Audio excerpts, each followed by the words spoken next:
دو زیر، دو زیر، دو زیر۔ اب دو زیر کو تنوین کہتے ہیں۔ تنوین میں بچوں کو غننے کی عادت ڈالیں۔ تنوین میں میں نے آپ کو پیچھے دو زبر کے اندر تفصیل سے اس کا بحث ہو چکا ہے، دو زبر کے اندر تفصیل سے اس کا بحث ہو چکا ہے کہ تنوین میں غنہ ہوتا ہے، غنہ ناک میں آواز چھپانے کو غنہ کہتے ہیں۔ وہ سارا اس کے اندر جو اس پچھلی ویڈیو کے اندر ہو چکا ہے، آپ اس میں دیکھیں گے تو آپ کو بہت بڑا فائدہ ہوگا۔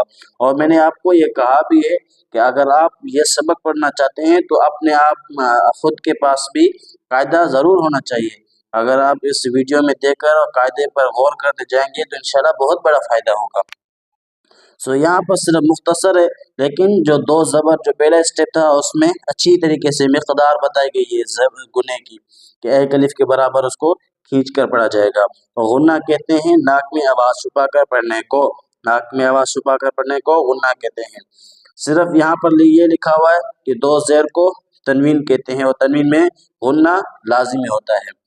با دو زیر بن، تا دو زیر دن، ثا دو زیر ثن، جیم دو زیر جن، حا دو زیر حن، خا دو زیر خن، دال دو زیر دن، ذال دو زیر دن،